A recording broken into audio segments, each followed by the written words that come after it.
Hi friends, welcome to a true food kitchen yummy. ఎలా ఉన్నారు మీరందరూ? సో నిన్నటి వ్లాగ్లో నేతి బీరకాయ పచ్చడి ఎలా తయారు చేయాలో చూసారు కదా. సో ఇది నేతి బీరకాయ పచ్చడి అండి. ఆ వ్లాగ్లో చూపించిన నేతి బీరకాయ పచ్చడి ఈరోజు ఎలా తయారు చేయాలనేది నేను మీకు ఈ పచ్చడి ఎలా విధానాన్ని నేను చూపించబోతున్నాను. సో దీన్ని నేతి బీరకాయ అంటారండి. సో బ్రాహ్మిన్స్ చాలా ఇష్టంగా తినే పచ్చడి. సో దీనికోసం నేను ఇక్కడ తీసుకున్నాను కొద్దిగా ఆవాలు, జీలకర్ర, అలాగే మినపప్పు, శనగబెడలు, ఒక చిన్న కొద్దిగా చింతపండు, అలాగే నేతి బీరకాయని చిన్న చిన్న ముక్కలుగా కట్ చేసి పెట్టుకున్నాను, నువ్వులు, పచ్చిమిరపకాయలు, అలాగే కొద్దిగా ఇంగువ. సో కొద్దిగా ఓ ప్యాన్లో ఆయిల్ తీసుకొని దాంట్లో కొద్దిగా ఆవాలు, జీలకర్ర వేసేసుకొని ఇవి కొద్దిగా చిటపట్లాడేంత వరకు ఉంచాలండి. సో అలాగే దీంట్లోనే కొద్దిగా మినపప్పు, శనగబెడలు కానీ తీసుకొని కొద్దిగా చిటపట్లాడేంత వరకు ఉంచి, సో చిటపట్లాడుతున్నాయి కదా, ఒక 2 స్పూన్స్ అనుకోండి, ఒక 2 స్పూన్స్ నువ్వులు కానీ వేస్తున్నాను. చాలా టేస్టీగా ఉంటుంది కచ్చాపచ్చాగా దంచుకుంటే. సో నువ్వులు కానీ కొద్దిగా వేసేసుకొని దీంట్లోనే ముందుగా మనం సిద్ధం చేసి కట్ చేసి పెట్టుకున్న పచ్చిమిర్చి కానీ యాడ్ చేసుకొని అవి మొత్తం చక్కగా ఫ్రై అయ్యేంత వరకు కాస్త ఉంచేయాలి. దీంట్లోనే కొద్దిగా ఇంగు వేసాను.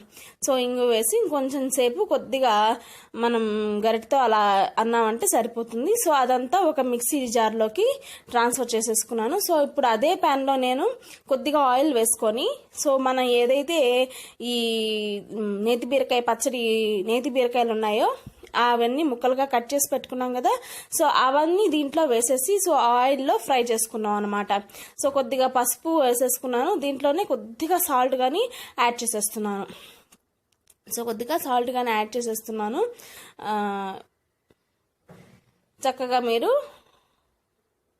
ఇదంతా చక్కగా మనకి కుక్ అవ్వాలన్నమాట. బీరకాయ కాబట్టి నేతి బీరకాయ ఈ బీరకాయ తొందరగా మగ్గిపోతుంది. సో వితిన్ ఒక 10 minutesలోనే ఇదంతా చక్కగా మగ్గిపోతుంది అనమాట. సో హైలో కాసేపు హై ఫ్లేమ్లో పెట్టి తర్వాత మీడియం ఫ్లేమ్లో పెట్టేసేయండి, సరిపోతుంది. సో ఇక్కడ నేను ఒక చింతపండు కానీ వేసేసుకుంటున్నాను. సో బ్రాహ్మిన్స్ చాలా ఇష్టంగా తింటుంటారండి ఈ పచ్చడిని. సో మీరు కానీ ట్రై చేసి ఎలా వచ్చిందనేది కామెంట్ సెక్షన్లో నాకు తెలియచేయండి.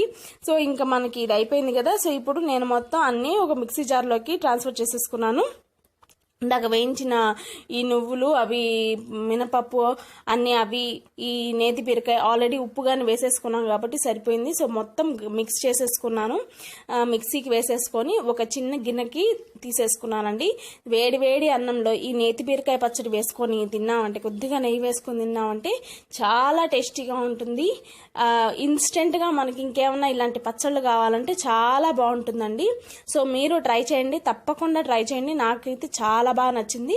దీంట్లో కొద్దిగా పోపు పెట్టేసేసుకుందామండి. కొద్దిగా ఏం లేదు, కొద్దిగా ఆయిల్ వేసేసుకొని ఆవాలు, జీలకర్ర వేసేసుకున్నామంటే సరిపోతుంది.